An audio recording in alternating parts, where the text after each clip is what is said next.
할렐루야. 오늘 이 예배 자리에 오신 우리 성도들과 또 영상으로 함께하는 우리 모든 성도들에게 하나님의 은혜와 축복과 또 평강이 가득하기를 간절히 축원합니다.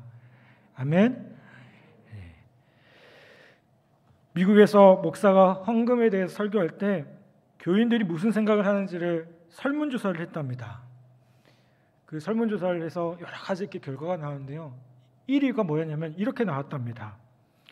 도대체 전능하고 부유하신 만문의 주인이신 하나님께서 왜 부유하게 살지도 못하는 내 돈을 필요로 하시는 것일까? 라는 그런 결과였다고 합니다.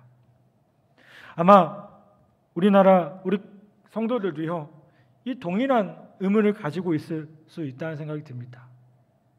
우리가 왜 굳이 그 만물을 창조하시고 그 모든 것을 지으신 하나님 앞에 우리가 왜 물질을 드려야 되는가? 그런 동일한 의문이 있을 수 있다는 겁니다. 링컨이 대통령으로 있을 때요, 한 그 노파가 백악관에 찾아와서 대통령님을 좀 만나게 해달라고 요청을 합니다. 당시 이 링컨 대통령은 여러 정적들의 비난들에 의해 몹시 시달리고 있었어요. 그래서 그 대통령 비서진들이요, 설득을 해서 이 노파를 그냥 돌려보내려고 했는데 그 설랑설레하는 그 사이에 이 대통령이 딱 나온 겁니다. 노파는 링컨 대통령에게 잠깐이면 됩니다, 잠시만 만나주십시오라고 사정을 합니다. 링컨 대통령은 집무실로 돌아오라고 한 후에 묻게 됩니다. 부인, 무엇을 도와드립니까? 그런데 이 노파는 뜻밖에도 이렇게 대답을 했다고 합니다. 아무것도 도와주지 않아도 됩니다. 그저 각하가 좋아하시는 과자를 조금 구워왔는데 맛있게 잡수셨으면 좋겠습니다. 나란 일로 늘 바쁘실 텐데 조금이나마 보답을 하고 싶어서요. 우리 모두 각하를 사랑하고 늘 감사한 마음을 가지고 있답니다. 이런 얘기를 했다고 합니다. 링컨은요, 자기 인생에서 이 짧은 순간이야말로 모든 스트레스가 다 달아나고 진정으로 행복한 순간이었다라고 고백을 하게 됩니다. 여러분, 우리는 매주일 헌금을 합니다. 예배 시간에 헌금을 드리는 시간이 있어요. 그런데 여러분, 이 헌금이라는 것이 결국 하나님의 부족을 채워드리는 행위가 아닙니다. 헌금이라는 것은 무엇이겠습니까? 우리의 믿음의 표현이고 하나님의 은혜에 대한 감사의 응답임을 보게 돼요. 오늘 본문 말씀에 보면 최초의 헌물을 드려서 하나님께 의롭다함을 인정받은 아벨의 믿음에 대해서 이야기하고 있습니다. 이 아벨의 믿음은요, 말 그대로 드림, 하나님께 드리는 것으로 나타났던 것입니다. 물론 아벨이 헌물을 드릴 때 누구도 드렸습니까? 그의 형인 가인도 드렸어요. 가인은 농사꾼이었기 때문에 곡식의 소산물을 드렸고요, 아벨은 목자였기 때문에 양의 첫 새끼와 그 기름을 드렸다고 창세기는 기록하고 있습니다. 그런데 여러분, 왜 하나님은 가인의 제사는 받지 않으시고 아벨의 제사만 받으셨을까요? 과거에는요, 이 아벨의 제사에는 피가 있었기 때문이라고 지적하는 성경 학자들이 있었어요. 그런데 오늘날은요, 이런 해석은 거의 인정하지 않습니다. 왜 그러냐면 당시에는요, 피의 제사가 아직 율법으로 제정되지 않았을 뿐만 아니라 또 뭐였을까요? 이스라엘 백성들이 하나님께 드리는 제사 가운데 뭐가 있었냐면 곡식을 바치는 소제라는 것도 있었어요. 그러니 하나님께서 단순히 피만 받으셨다 이렇게 말하는 건 무리가 있다는 거예요. 그러면 아벨의 제사는 어떻게 드려졌기 때문에 이 히브리서 저자는 그것이 아벨의 믿음의 표현이라고 말하고 있겠습니까? 도대체 아벨에게 있어서 믿음은 무엇이겠습니까? 먼저 믿음은요, 첫 번째 것을 드리는 것임을 보게 됩니다. 한번 따라서 봅시다. 믿음은 첫째 것을 드리는 것입니다. 창세기 4장 4절에 보면 아벨은 자기도 양의 첫 새끼와 그 기름을 드렸더니 여호와께서 아벨과 그 제물은 연락하셨으나라고 말씀하고 있습니다. 여러분, 성경은 분명히 아벨이 양의 뭘 드렸어요? 첫 번째 새끼를 드렸어요. 그런데 여러분, 성경에 보면 가인의 제사에 대해서 얘기할 때 가인은 땅의 소산으로만 드렸다고 할 뿐 첫 열매를 드렸다는 얘기가 없어요. 여러분, 여기에서 보면 아벨의 제사와 가인의 제사가 질적으로 차이가 난다는 걸 알 수가 있습니다. 여러분, 첫 번째 예라는 것이 어떤 의미가 있습니까? 여러분, 우리가 어떤 것을 할 때 첫 번째로 하는 게 뭐죠? 중요하다고 생각되는 것을 첫 번째로 해요. 그렇지 않습니까? 나에게 이게 가장 중요해. 그러니까 여러분, 우리가 아침에 새벽에 기도하는 이유가 뭐예요? 나의 첫 시간을 하나님께 드려, 하나님과의 교제가 중요하기 때문에 이렇게 하는 거야 라고 고백하는 마음으로 드리는 거죠. 마찬가지 아니겠습니까? 여러분, 첫 번째라는 것은요, 우선순위입니다. 아벨이 양의 첫 새끼를 여호와께 드렸다는 것은요, 하나님의 존재가 아벨에게 있어서 우선순위를 갖고 있다는 거예요. 다른 것보다 그 하나님이 더 중요했고 그의 인생에서 가장 중요한 것임을 고백하고 있다는 겁니다. 그래서 자기 인생의 첫 번째이신 하나님께 첫 번째 것을 드리고 있다는 겁니다. 이거는 후일 잠언에서 보면 내 소산물의 처음 익은 열매로 여호와를 공경하라는 잠언 3장 9절의 말씀으로 기록됨을 보게 됩니다. 또 예수님도 제자들에게 하나님께 대한 헌신의 우선순위를 요청하시면서 뭐라고 말씀하시냐면, 여러분, 우리가 잘 아는 마태복음 6장 33절에 뭐라고 말씀합니까? 너희는 먼저 그의 나라와 그의 의를 구하라고 했습니다. 한번 따서 봅시다. 너희는 먼저 그의 나라와 그의 의를 구하라. 아멘. 우리가 무엇을 구해야 됩니까? 그의 나라와 그의 의를 구하는 것이 분명해야 된다는 거예요. 여러분, 이런 우선순위에 대한 우리의 입장은 의지적일 필요가 있어요. 의지적이라는 게 뭐예요? 여러분, 이게 우리의 노력이 필요하다는 거예요. 그냥 이렇게 해야지가 아니라 노력하셔야 된다는 거예요. 여러분, 예배 때 다 예배를 잘 드리는 것 같죠? 이 예배 때도요, 의지적인 노력이 필요합니다. 왜요? 우리 예배 가운데 수많은 생각들이 지나가잖아요. 오늘 예배 끝나면 뭐 해야 되지? 지금 집에 자녀들은 잘 있을까? 근데 그때 뭐 해야 돼요? 의지적으로 예배에 집중하셔야 돼요. 내가 이 예배를 통해서 하나님께 영광 돌릴 수 있도록 우리의 생각을 집중하는 게 필요해요. 여러분, 마찬가지라는 겁니다. 우선순위의 입장에 대해서는요, 우리가 의지적으로 할 필요가 있어요. 우리가 인생을 살아가면서 우리가 중요하다고 생각되는 것이 얼마나 많습니까? 가정도 중요합니다. 물질도 중요합니다. 내 인생의 당장 문제 앞에 우리가 얼마나 고민합니까? 근데 그때마다 우리는 의지적으로 고백해야 됩니다. 하나님이 제일 중요합니다. 하나님이 내 인생에서 가장 중요한 것입니다 라고 고백할 수 있어야 된다는 거예요. 유명한 자동차의 아버지라고 불리는 헨리 포드는요, 이분은 믿음의 사람이었을 뿐만 아니라 유머 감각이 뛰어나가지고 아주 흥미로운 일화를 많이 남기게 됩니다. 한 번은 이 헨리 포드가 아일랜드 더블린의 한 고아원에 방문을 했답니다. 근데 그 후에 이제 고아원에 강당이 필요한 거예요. 그래서 그 강당을 짓기 위한 기금 후원 요청이 있었다고 합니다. 그래서 이 헨리 포드가 참 가치 있는 것이라고 생각이 들어서 이 헨리 포드는 2,000파운드를 후원하기로 약속을 합니다. 그런데 그 다음날 신문에 어떻게 기사가 실리냐면 포드 회장 2만 파운드를 후원하기로 했다라는 그 헤드라인이 딱 실린 겁니다. 얼마나 대단했던지. 이 기사가 잘못된 거죠, 그렇죠? 원래는 2,000파운드인데 2만 파운드가 실린 기부했다, 딱 뜬 겁니다. 고아원 측에서요 사과와 함께 바로 정정을 하겠다고 요청을 합니다. 그랬더니 헨리 포드가 한숨을 푹 쉬면서 이렇게 말을 했대요. 할 수 없죠. 다 주님의 뜻 아니겠습니까? 제가 18,000파운드 더 내시오.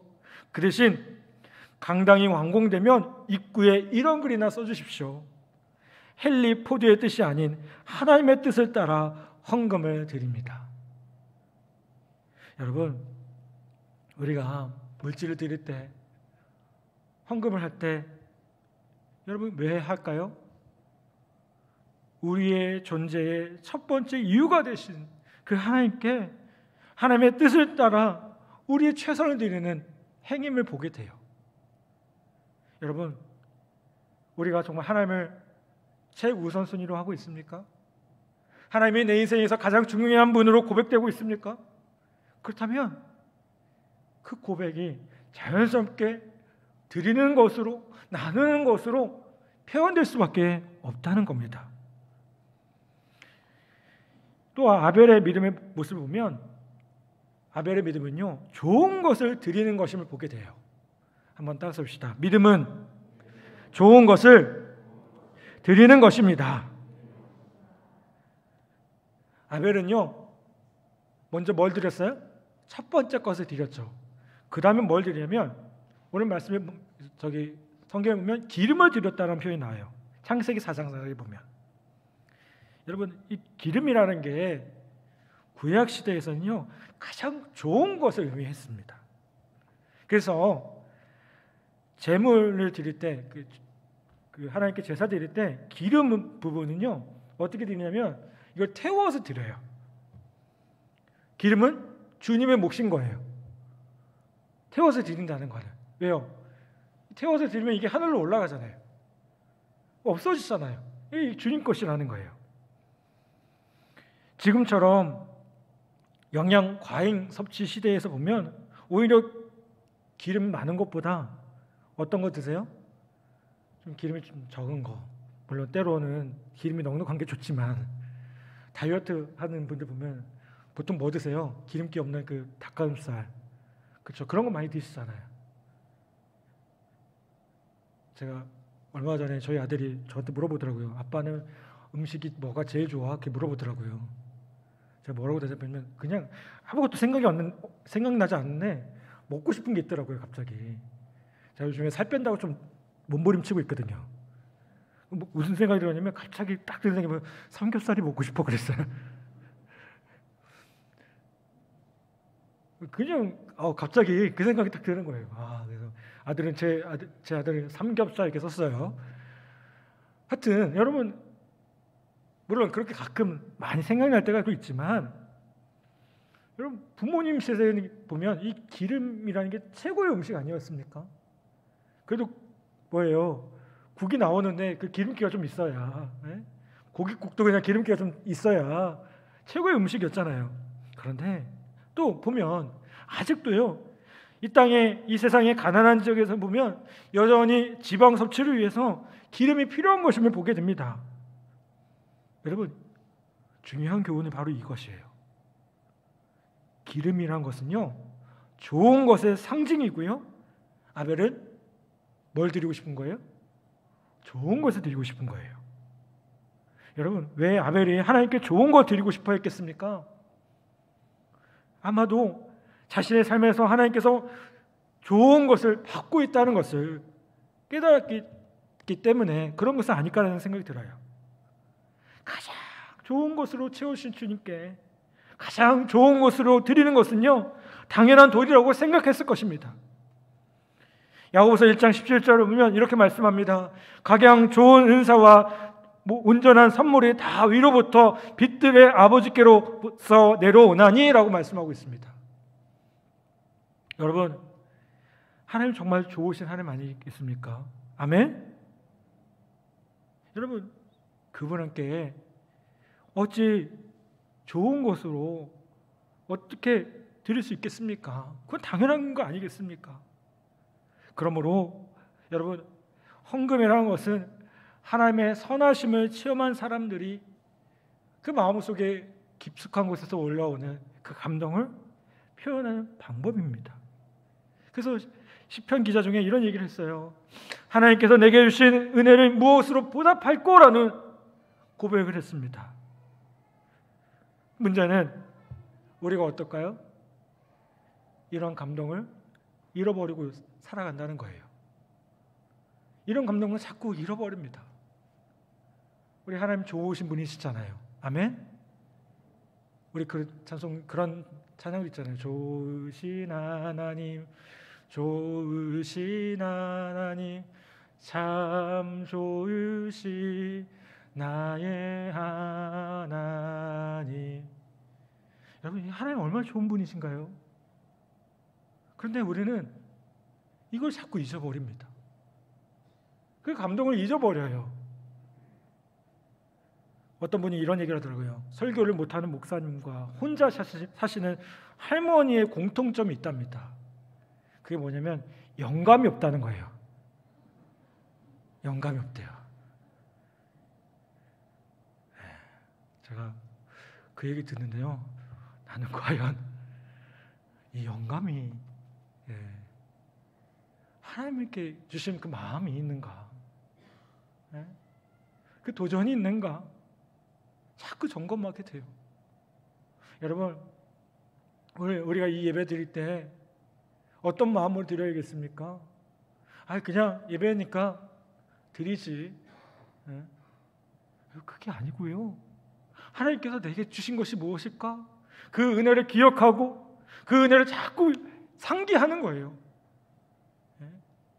그러면서 하나님 내게 주신 것이 이렇게 풍성하구나, 내게 역사하신 것들이 얼마나 놀라운 일인가 다시 한번 기억하는 겁니다. 그걸 충만케 하는 겁니다. 그러니까 어떻게 해요? 그것들을 기억하면 자연스럽게 표현이 나오겠죠. 하나님 참 감사합니다. 하나님 내게 이런 것들 주신 거 너무나 감사합니다. 내가 무엇으로 하나님께 보답할 수 있겠습니까? 여러분, 하나님의 선하심에 대한 이 영감, 이 감동이 다시 한번 우리 안에 더 충만하게 채워지기를, 회복되어지기를 간절히 바랍니다. 세 번째로 믿음은 무엇이냐? 나 자신을 드리는 것입니다. 한번 또 따라서 해봅시다. 믿음은 나 자신을 드리는 것입니다. 우리가 이 헌금의 정신을 묵상할 때 늘 강조하는 교훈 가운데 하나는 뭐냐면요, 헌금이라는 것이 결코 물질의 문제가 아니라는 거예요. 이 헌금은요, 존재의 문제요, 철학의 문제입니다. 여러분, 헌금을 통해서요, 우리가 단순히 물질만 드리는 게 아니라 뭐예요?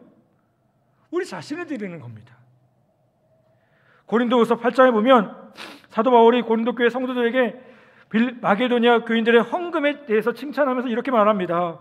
우리가 바라던 것뿐만 아니라 저희가 먼저 자신을 주께 드리고 또 하나님의 뜻을 따라 우리에게 주었도다 라고 말씀합니다. 여러분, 사도 바울이 고린도 교회 성도들에게 마게도니아 그 헌금에 대해서 얘기하면서 뭐라고 얘기해요? 먼저 자신을 주께 드렸다. 하나님의 뜻을 따라 그렇게 나누었다. 이것이 얼마나 복된 것인가라고 얘기하고 있다는 거예요. 사실인지는 모르겠지만 아프리카 선교사 리빙스턴에 대한 이런 일화가 있습니다. 리빙스턴이 어렸을 때요, 교회에서 선교 집회가 열렸답니다. 근데 헌금이 없었던 거예요. 이분이 어떻게 했냐면 강단으로 나아가서 무릎을 꿇으면서 이렇게 합니다. 저는 아프리카를 위해서 제 자신을 바치겠습니다 라고 소리쳤다고 해요. 본문에서는 아벨의 예물에 대해서 하나님이 친히 증거하셨다라고 했습니다. 이 말은 그 예물에 담긴 아벨의 헌신을 하나님께서 친히 인정하셨다는 거예요. 또 창세기 4장 4절에 보면 아벨이 제물을 드린 후 하나님이 아벨과 그 제물을 연락하셨다라고 기록하고 있습니다.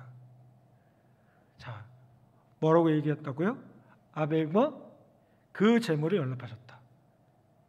보세요. 단순히 제물만 연락하신 게 아니에요. 아벨이라는 그 존재를 그 사람을 받으셨다는 거예요. 하나님은요, 제물보다 더 중요한 그 아벨의 헌신을 보셨다는 겁니다. 그래서 여러분, 헌금은 돈의 문제가 아니라 존재의 문제라는 거예요. 한 예배학자가 헌금의 행위를 가리켜서 생명을 바꾸는 사건이라고 정의합니다. 여러분, 의를 위해서 목숨을 바치는 주님께 우리 자신의 목숨을 바치는 상징적인 사건이 뭐예요?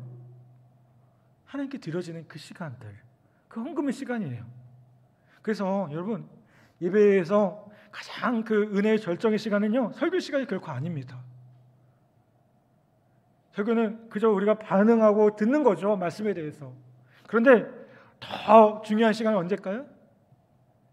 그 은혜에 대해서 그것을 기억하면서 우리 자신을 드리는 그 헌금의 시간, 물질만 드리는 것이 아니라 우리 자신을 드리는 그 시간이 예배의 절정일 수밖에 없다는 거예요. 여러분, 사실 우리에게는요, 하나님께 목숨을 바치겠다고 고백하는 것보다 구체적인 헌금으로 헌신하는 것이 쉽지 않을 수도 있어요. 왜요? 당장 내 주머니가 아깝기도 하거든요. 당장 내 물질이 아깝기도 하거든요. 그게 어쩌면 인간인 우리의 모습, 이 땅을 살아가는 우리의 인간의 모습이기도 하다는 겁니다. 흑인들 예배를 보면요, 아주 뜨거운 정서적 교감들이 많이 일어나서 대체로 예배 시간도 깁니다. 그리고 설교 시간도 길고요. 찬양도 1시간 넘게 기본적으로 하고요.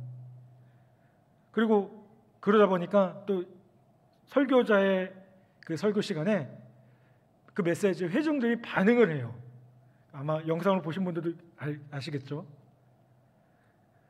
이렇게 설교자가 무슨 얘기하면 이렇게 반응하는 그런 것들이 있습니다. 한 흑인교회 목사님이요, 설교 중에 이렇게 말을 합니다. 여러분, 오늘의 교회는 주저앉아 있습니다. 이제 교회는 일어나 걸어야 합니다 라고 얘기합니다. 회중들이 어떻게 반응했을까요? 아주 큰 소리로 화답합니다. 맞습니다. 우리 일어나 걸읍시다. 막 뜨겁게 반응을 해요. 이 목사님 또 얘기합니다. 일어나 걷는 것으로 충분하지 않습니다. 오늘날 복음화의 과정은 너무나도 긴급합니다. 교회는 달려가야 합니다 라고 막 소리칩니다. 그때 회중들이 어떻게 했을까요? 반응을 보인 거예요. 맞습니다. 이제 달려가야 됩니다. 이제 막 뛰어가야 됩니다 라고 막 소리칩니다. 이 목사님 또 한 번 얘기합니다. 세상은 너무나 넓습니다. 외방 중에 복음을 선포하기 위해 이제 교회는 날아갈 필요가 있습니다. 그때 회중이 뭐라고 했을까요? 예, 맞습니다. 교회는 날아가야 합니다. 우리 날아갑시다. 마음껏 날아갑시다. 막 소리쳤습니다. 이 목사님은 마지막으로 또 한 번 얘기합니다. 여러분, 이런 선교 과제를 달성하기 위해서는 돈이 필요합니다. 우리 모두 구체적으로 돈으로 헌신합시다. 열심히 소리쳤습니다. 근데 이때는 아무런 반응이 없는 거예요. 오랜 침묵 중에 한 성도가 외칩니다. 그냥 우리 교회로 하여금 그냥 다시 걷게 합시다. 다시 걸으면 안 될까요? 여러분, 이 흑인 성도의 모습과 우리의 모습이 다릅니까? 우리는 어떻습니까? 신앙 고백은 정말 너무나 뜨거울 때가 많아요. 내가 주님을 사랑하고요, 먼저 그의 나라와 그의 의를 구하는 삶을 살겠다고 말을 해요. 그런데 우리의 헌신의 모습은 어떻죠? 당장 내 주머니가 열리지 않아요. 내 지갑이 열리지 않아요. 스터드라는 선교사님이 이런 얘기를 합니다.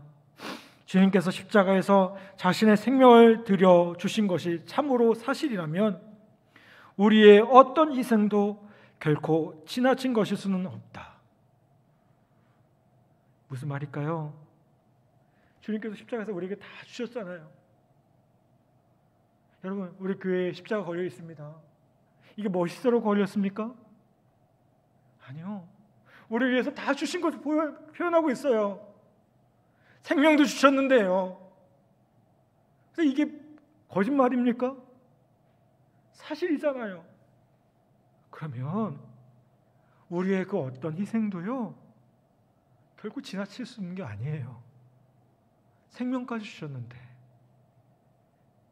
사랑 여러분, 믿음이라는 것이 그저 내가 마음속으로 뭔가 결단하는 것이 믿음으로 착각하지 않기를 부탁을 드립니다.